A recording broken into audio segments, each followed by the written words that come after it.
Hello, everyone, and welcome to this episode of the 1871 podcast with me, Mark Roach, and my co-host, Johnny Hunt. Hello, Johnny.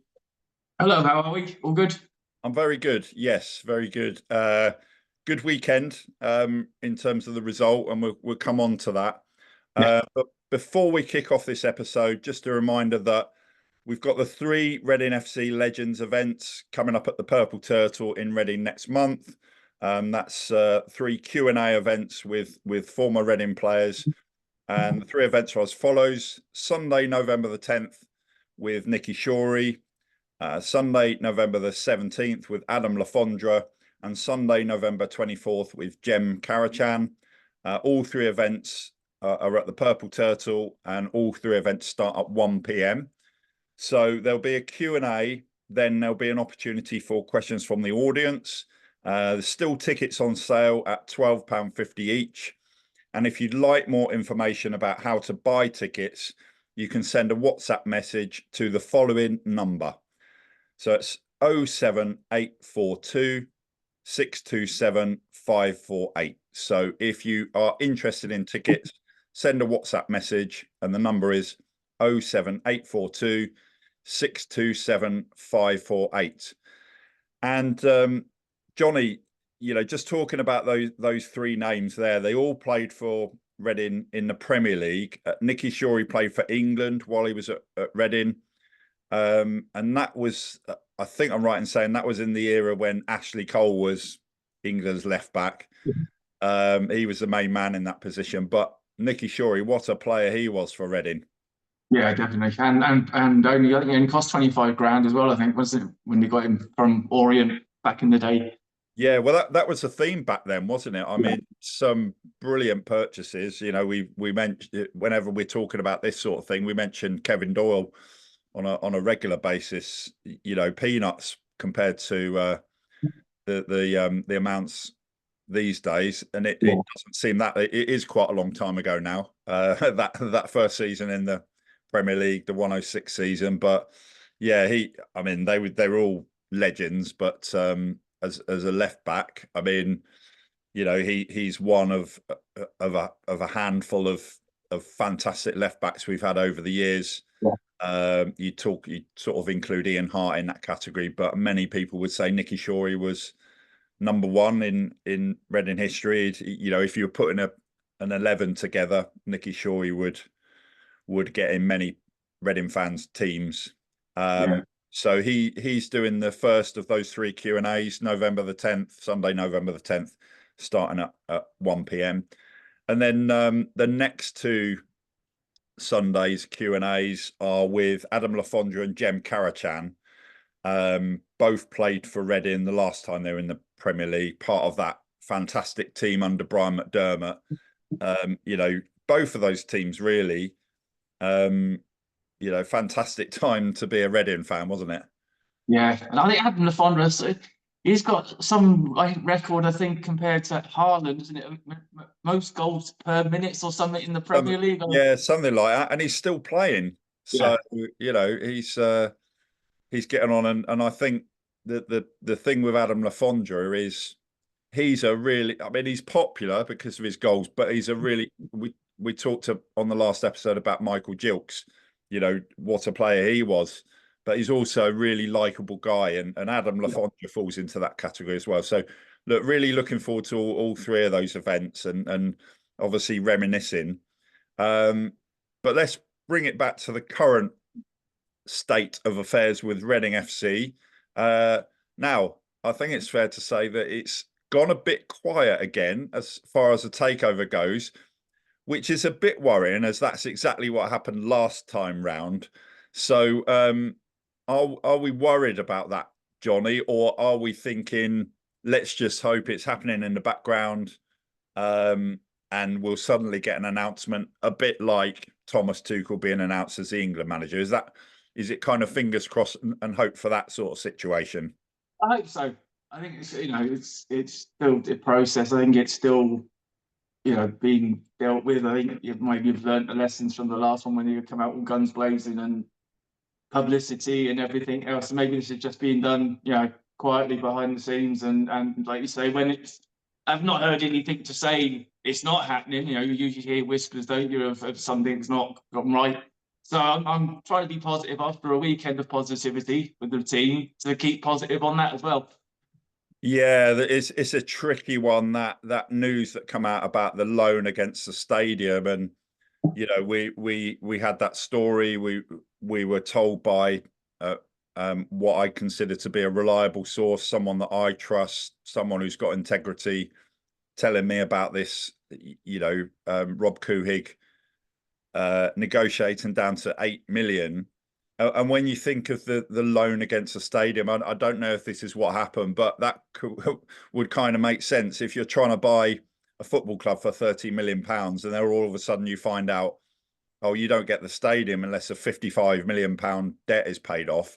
Then, you know, perhaps you could be forgiven for saying, well, you know, that's not what I'm buying into. That's something that's come out of the blue. So I don't know if those two things are connected, but that would be logical, really. That look, well, I want the stadium as well, so we need to sort it out. So that's a tricky one.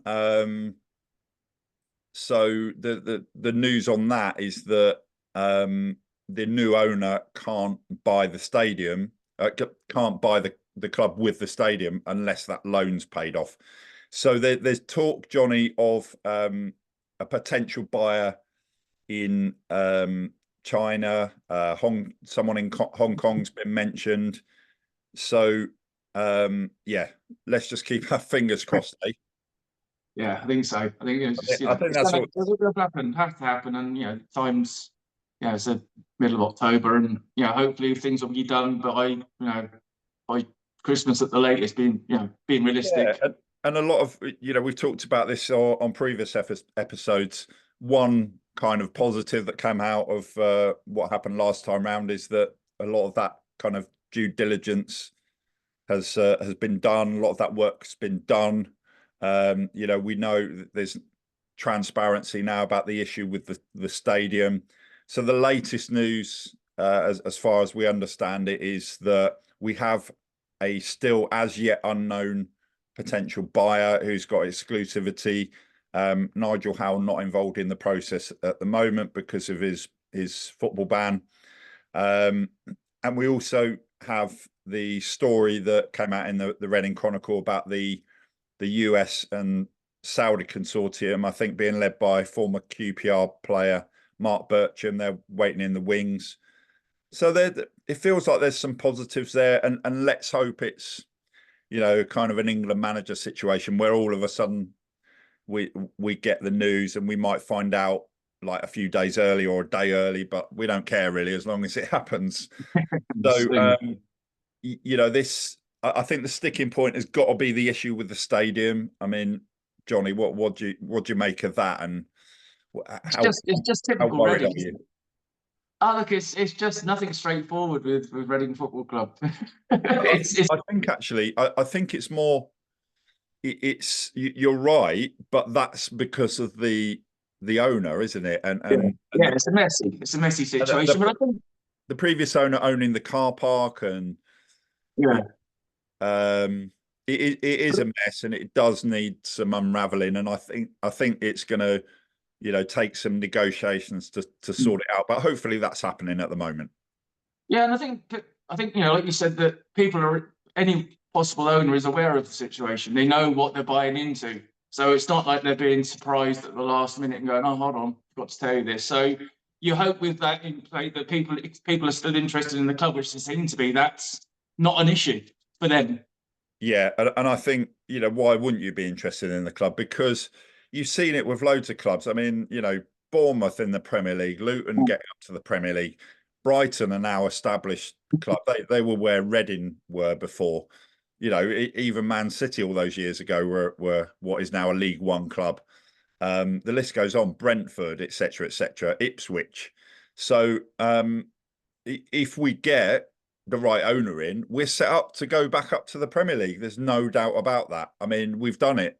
We've done it before. Why can't we do it again? There's no reason why not. So it's just, we're just waiting to breathe a sigh of relief, and we and let's be frank about this. We're hoping that we get a decent owner next time who does it in the right way, as has been done previously. So, look, let's have a chat now, Johnny, about Saturday's game. And this was a really interesting one. It was obviously a great result. If you didn't see the game, if you looked at the result 4-1, you think, wow, brilliant result. And I watched the game. I thought Reading showed a lot of spirit, a lot of character, but a lot of the Reading fans, you obviously mentioned what you thought of the performance, and Reading's manager Ruben Sellers has come out and said it wasn't a good performance. It's a strange one, Johnny. Is we don't often get that, a team winning what looks like comfortably, but it wasn't like that, was it? No, no. I mean, in the first half, played well to a point, and I think Lewis Wing's goal was unreal finish. Absolutely, you couldn't. No one's going to save that.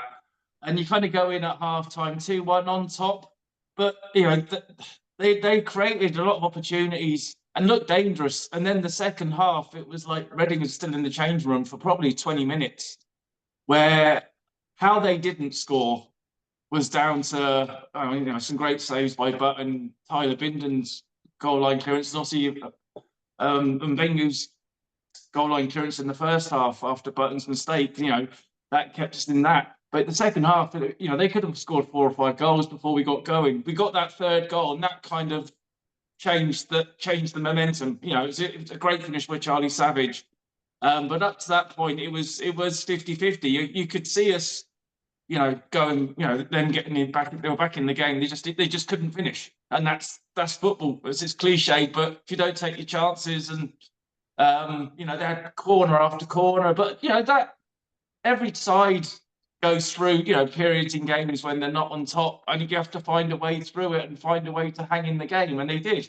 I think that's the point, isn't it? And I take a lot of positives, not just from the result, but actually from the character that they showed. You have to say, 2 fantastic goal line clearances, and I think the quality of the goals as well. So we may already have seen the goal of the season. Fantastic goal. Obviously, took a chance. And then, Charlie Savage's finish first time. That to me, those goal line clearances shows that the hunger and the effort and the spirit and the character, and also the quality of those finishes. That shows players and a team that have got some confidence about them, that they're going to even think about taking that shot, let alone try it. So yeah, fantastic. It was a bit of a strange one. You don't normally kind of win 4-1 and have a not very good performance, but I think there was loads of positives to come out of that. So looking at the stats, Crawley had best part of 2/3 of possession, just under 62% possession. But there's plenty of examples where you don't have to dominate possession to win games. The shots, the statistics with the shots and shots on target was quite interesting. So Reading had 13 shots, Crawley 18. 13 shots is decent enough, I think. Obviously, the fact that Crawley had 18 is not great. Shots on target was 6 for Reading, and they scored 4 goals, and 8 for Crawley, of which 2 were cleared off the line. So look, I think in summary, wasn't a great performance from Reading, but I think actually they defended quite well. Like you say, David Button made one really good save in particular. He did make an error, and they nearly scored from that. But again, defending, we got away with that one. Obviously, we converted the chances. If you get 6 shots on target, score 4 goals, fair play to the finishing. Probably, well, potentially goal of the season. And I think at home the results not necessarily the performance wasn't amazing on Saturday, but the results at home are really good. Why do you think that the home form, the home results have been as good as they have been for Reading? And it's, we've got a problem away from home. What's that about? I think one, obviously at home, the team's comfortable playing a certain way, their way, if you like, which is the style that they're used to, which is kind of 4-3-3. And you've got the fans behind them. That support, it is an extra man. It does get them going. In spells in games like Saturday when they're on top, great. But when you're not on top and you need to dig in, that's when you need the fans behind you. And it's the confidence. When you're playing well, then you're scoring goals, taking your chances. It just brings confidence in a young group of players because they don't have the experience to fall back on. Of, well, we've done this before lots of times. How do we do that? And that is also kind of, I guess, a bit of a negative for the away performances. It's to kind of call back on, but that's where they're at as a team. It's a learning curve for them as they go along. And like I say, they keep the home form up the way they're going. They're going to be in a good position. Yeah, and I think probably the one big takeaway from Saturday was resilience, because we ended up with what looked like a comfortable win. Winning by 3 goals in any game is great, and sometimes if you're not playing that well and you're winning games, that's the mark of a good team sometimes, isn't it? So look, quite a few positives I think to take away from Saturday's game, and one of them is I think you mentioned it there, it's a young side, and I did a bit of analysis of the average age of the Reading lineup against Crawley, the outfield players who started the game. The average age was 22. So look, we know we've got a young team. We know the reasons why. I think there are some positives to that, and quite a few of those young players as well. They've already represented their country. So obviously, in terms of the starting 11, the outfield players, the ages, the youngest Andre Garcia, 16, Tyler Binden, 19. He's played for he actually, I don't know if you knew this, Johnny, he played for USA at under-19s. New Zealand international, played for New Zealand at the Olympics. He did a clearance off a line, didn't he? I think. Yeah, very superb. So it was him and Benge, wasn't it? Cleared off the line. So look, we mentioned 2 players there, 16, 19, 2 teenagers, and Tyler Binden for a 19-year-old. That's a real asset for Reading, and and we've had examples in the past, the likes of Michael Elise, but then you go through the squad and into the sort of the 20s and the 21s. So Adrian Akande, he's 20, part of the Nigeria under-17 squad for the Africa Cup of Nations under-17s in 2019. Michael Craig, 21, has played for Scotland under-21s. Ben Elliott, 21, has played for England under-15s, England under-16s, current Cameroon international. Charlie Savage, broken into the Wales squad, 21. Great goal on Saturday. Amadou Mbengue, 22, is with Senegal under-23s, scored a goal line clearance. And then, the senior players of the outfield players, Harvey Nibbs, 25, Sam Smith, 26, scored one of the goals. Lewis Wing, 29, the oldest of the outfield players in the starting lineup, 29, and what a brilliant goal that was. So average age of the outfield players in the starting 11, 22, but then also you look at the subs, Johnny. Basil Tuma, 19, he's represented Malta. Shay Spencer, I'm not sure if he's turned 19 yet. Could couldn't actually find his date of birth. So he was 18 early in this year. So he's either still 18 or he's turned 19. Chem Campbell, 21, Jaden Wareham, 21. And then the unused subs as well, Matt Rowley, 20, Tavonge Rushesha, 22. He's played for Wales under 17s, current Zimbabwe international. And I think, you know, putting all that out there, what we talked about with some of the positives from Saturday's games, goal line clearances, fantastic goals, you know, our young players playing for their countries, some really good positives. And I think also because our hand has been forced, one positive that's come out of that is it's a small squad. So we've now got a settled team. You know, it like going back 2 or 3 years, it was all over the place. But now we do have a settled team. Quite a few of them are in their second season now for Reading. So that helps, you know, with the team bonding and that sort of thing.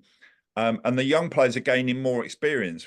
You know, we've had to give them more experience because of the situation. And look, obviously, we don't want any of these players to leave in January. But if any of those players do leave, you know, you'd hope that it would help with the financial situation, get fees for them. I'm sure there must be other clubs keeping an eye on Andre Garcia.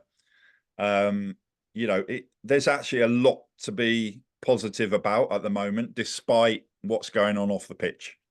Yeah, that is it. Like, you know, you said before, like, you know, when we had these large inflated squads going back, and, you know, they don't really look like they cared about playing for the club. And you're looking at these young lads and the senior guys, and they're all in it together. You know, they're all pulling in the same direction. Yeah, you know, they're not going to win every game because that's where we're at as a club. These young guys, but, you know, they're getting the time on the pitch. You know, they're getting a chance to play men's football rather than playing underage football.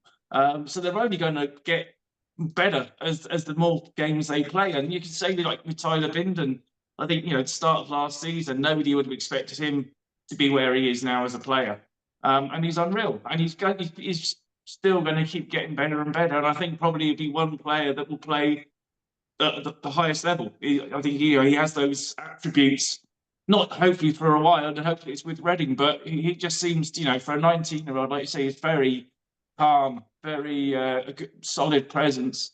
But all of them, you know, it's just a pleasure to watch them go out and play and kind of express themselves as well. There's, like you said, they're not scared. They're not scared of trying something or wanting the ball. You know, and that's brilliant for them. Yeah, and that's what's different now. I think that's what one of the things that Ruben Seller's has done really well, and one of the positives that's come out of the current situation with the transfer embargo is we've been forced to bring players through. And look, the under 18s won 2-1 away to Chelsea at the weekend as well. Yeah. So, you know, it's not as if we've taken all the players from the academy and they've got none left. You know, there's still it's fantastic the work that they're doing, and as a fan, as a Reading fan, you love nothing more than to see a homegrown player come through. Obviously, you know, it doesn't really matter ultimately, but it's great that you've got these players coming through from the academy, breaking into the first team. And you look at, you know, the track record in the past of players coming through from the academy. Omar Richards went to Bayern Munich. Michael Olise's playing at Bayern Munich and like doing brilliantly there, scoring goals in the Champions League and etc. etc. So and this is the latest crop of young players. I mean, you mentioned Tyler Bindon there, but you know, Andre Garcia, 16. You know, he's not just been given his debut in a League Cup game or something like that. You know, he played again, and he looks like he fits. Doesn't look out of place. Looks fit for purpose. So I you know, I agree with you about Tyler Bindon. That's a real coup for Reading to be in that situation with him. But the same with other players as well. I mean, Kelvin Ehebatiaman, 21, obviously suspended, didn't play. He's you know, he's going to be coming back into the side.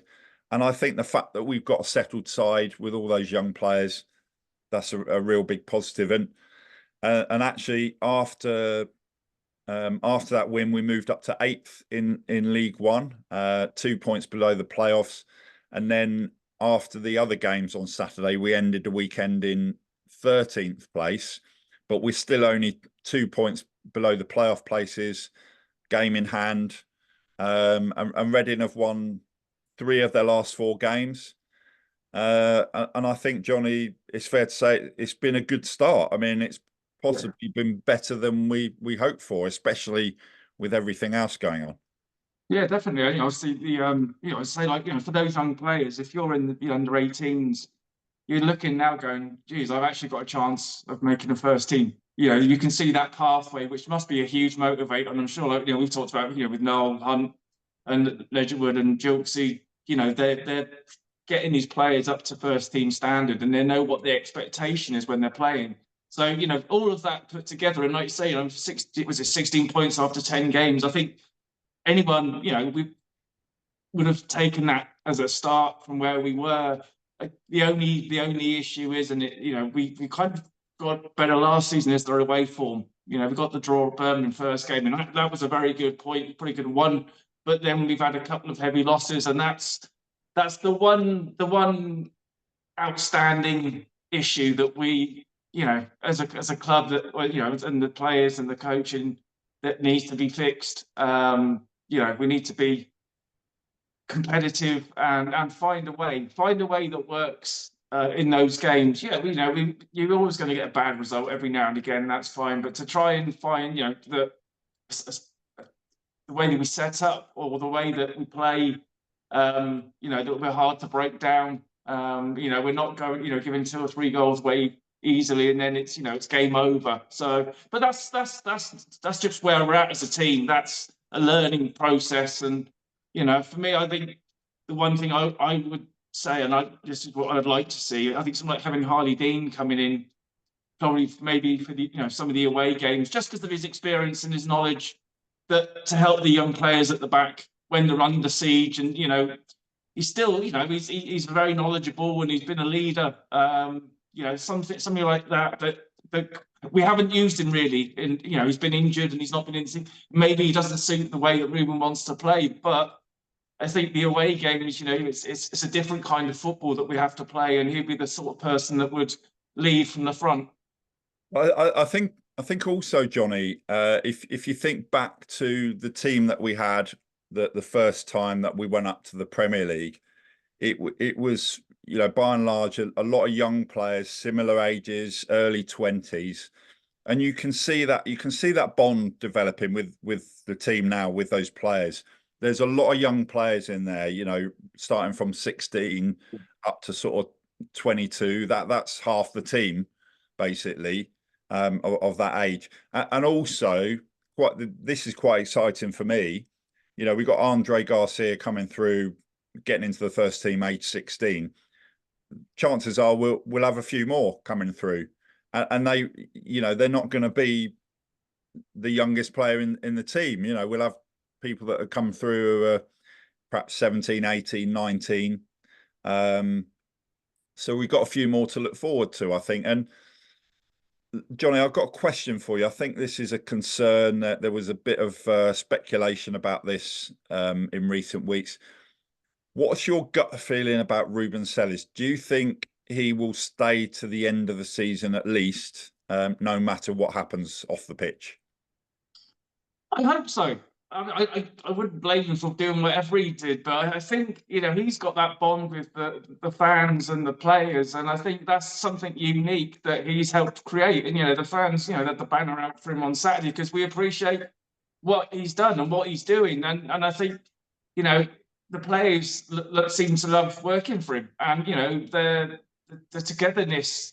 I think if the ownership doesn't happen, opens up a lot of questions for January, but that's even about the existence of the club, let alone the manager being there.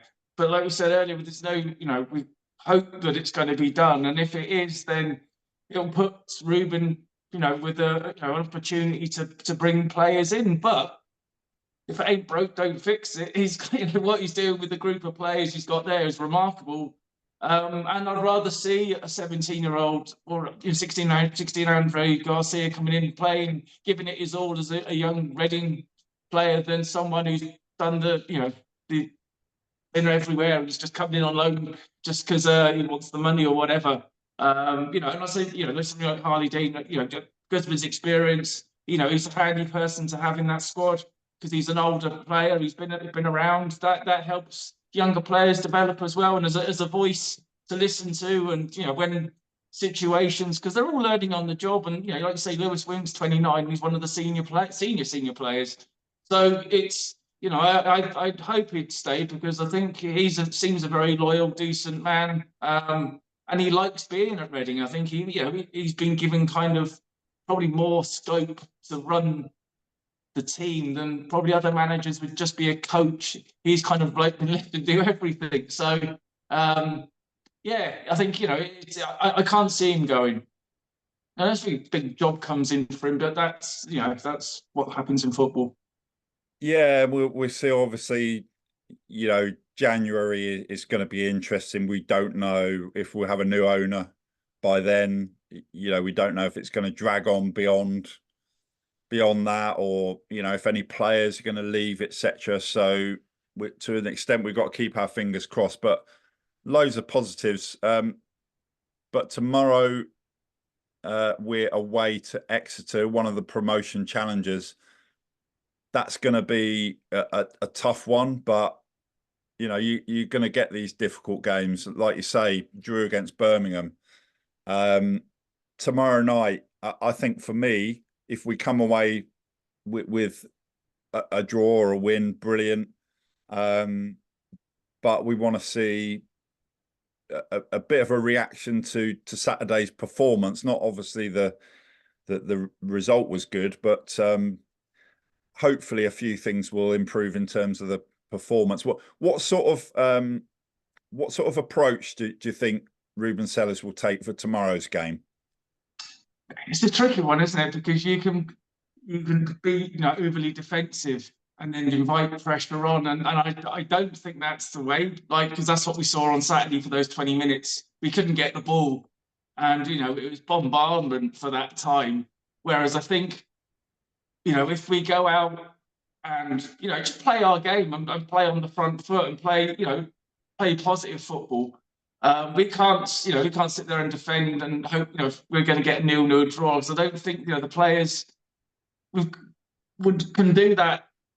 It's experience. So go out and just play the natural game and do what you're doing, because do what you're doing Saturday for the majority of the game and try and keep possession, have the shape, keep the players in organised, and if you've got the system and you've got the setup that works. Exeter are a good side, but like in any league, this league, anyone could beat anyone on the day. So they've got that positivity from Saturday, and they know that they can play better as well. That's that's from Sellers himself. So we're not playing well. He's like, okay, well, what do we need to work on? It's probably is keeping hold of the ball better, and when you're taking chances, and like Saturday, they're not afraid. So the same tomorrow, if you get a chance from 30 yards, have a go. There's you don't want people bottling up the opportunity to take something on. Try it. I don't think any Reading fan's going to say no. No, and we've said, haven't we? We want players to play with freedom, and they might make mistakes, and that's okay. The young players, but let's talk about Kelvin Ehebatiaman. Obviously, his first choice. He played in all the league games up until Saturday. I think he's available tomorrow, isn't he? It's a one-match ban, isn't it? So do you think he'll come back in? And if so, who will drop out?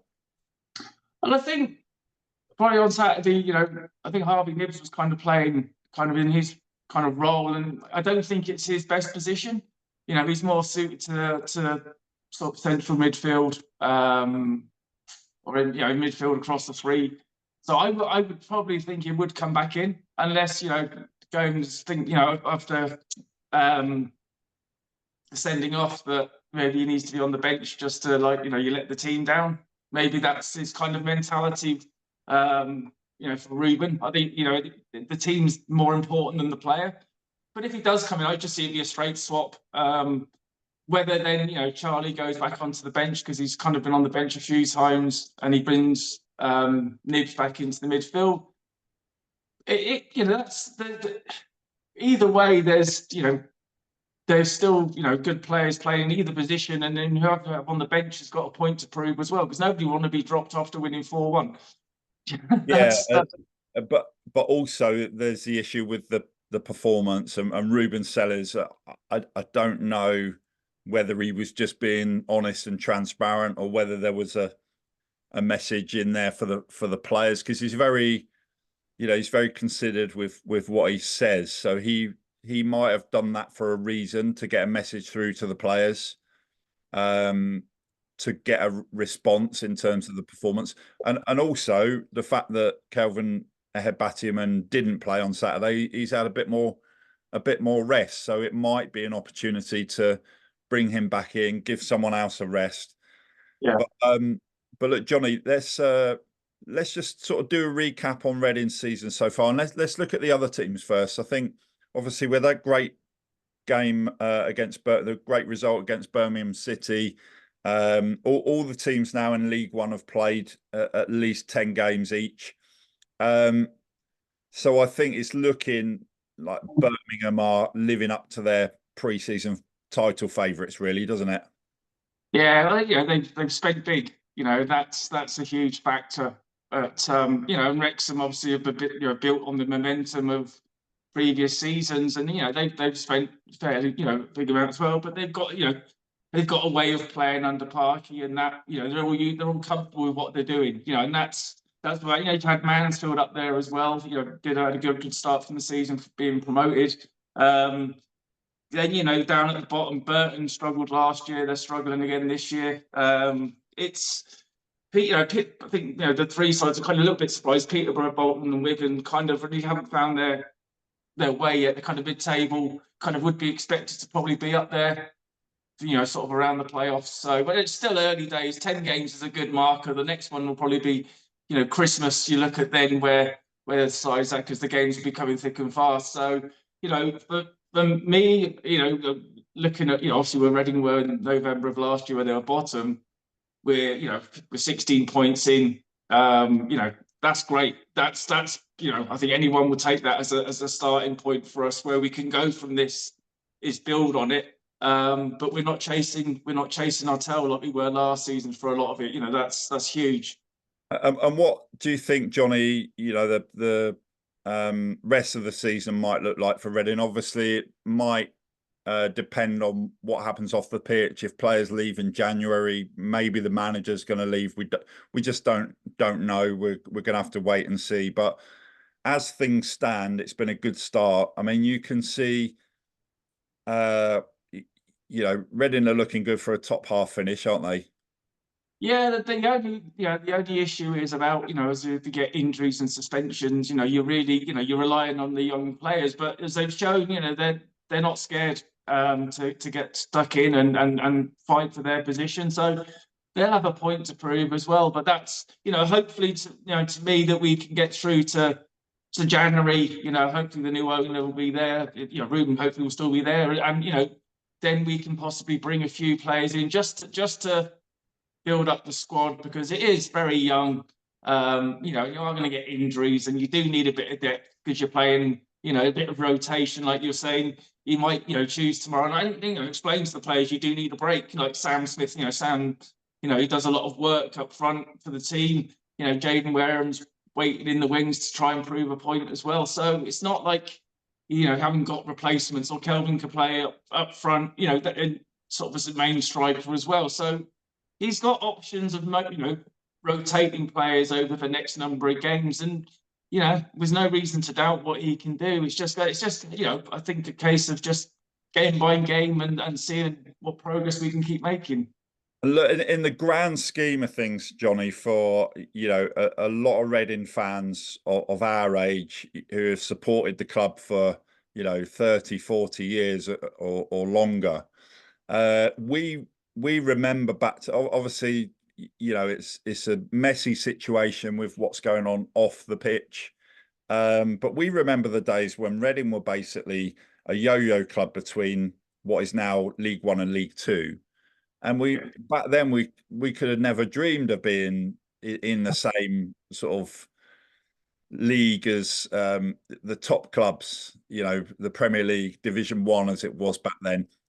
And then you look back to we were in what is League One, you know, 20 odd years ago. That Jamie Curitan goal, I think once we get this ownership situation sorted out, we've got quite an exciting future to look forward to. We're, you know, a promotion is like something you'll always remember. So if we think about that season when Jimmy Quinn and Stuart Lovell scored 65 goals between them, we nearly went up to the Premier League. You know, the record-breaking Royals season when we won the league back in the 80s. And then we went to the promised land. We did it. And then we went back there. We've got that kind of infrastructure in place. We've got that, you know, the great academy. And that Jamie Curitan goal was the kind of the start of everything that was to follow. The work that Alan Pardew did as manager, and then obviously, you know, the fantastic teams under Steve Coppell, Brian McDermott. And obviously it's been, you know, it's been a bad few years, but football goes in cycles. It's like Man City were in League One, you know, in the late 1999, wasn't it? They went up, I think. Yeah. So look, I think we've got a bright future ahead. Obviously, there's still that kind of nervousness about is the sale ever going to go through, etc. But if it does and we get the right owner, I think, you know, we've got happy times ahead. And look, this season on the pitch, hats off to the players, to the manager, to the fans as well for, you know, everything they're doing to support the club. But maybe, I don't know, maybe I'm just an optimist and let's see what happens. But so far, so good this season. And I think if we can get this ownership situation sorted out, we've got some good times to look forward to. Yeah, absolutely. I think it is very similar to that under Pardew, you know, when he was building the team, you know, and it took a couple of seasons, you know, and I think that's kind of where we're at now. It might take a couple of seasons to build a promotion challenging team, but you're going to see a lot of performances that are positive and enjoyable to watch. And I think that's, you know, what we're seeing with Ruben that we haven't seen with a lot of previous managers. It's, you know, it's enjoyable. It's a work in progress because they're all young lads. They're not tired, you know, journeyman pros that have been around 10 clubs and they're just turning up for Reading because they're getting paid. These guys are starting out on their football journey and we're on it with them. It's exciting. It's exciting to see them playing for our club. You know, that's the beauty of it. Yeah, and I think you're absolutely right about building a team, and then you'll get like one or two players that come in and add to that. If you think of the likes of, you know, Jason Roberts when he came in, I mean, wow, you know, I knew he was a good player, but when I saw him play, and obviously Adam Lafondra's goals as well, Jason Roberts, not single-handedly, but he was a key factor in getting us promoted back to the Premier League. You think of, you know, some of the exciting signings, the likes of Jimmy Kebe when he came in, you know, the players coming through from the academy. So you, like you say, Johnny, you build a team, you build a squad, you build a certain way of playing, you get the togetherness with the team, and then you add to that and good things will happen. But look, that's it for this episode. We are looking forward to the Purple Turtle events with Nicky Shorey, Adam Lafondra, and Jem Karachan in November. But for now, Johnny, thanks for your time again, and we'll see you all on the next episode.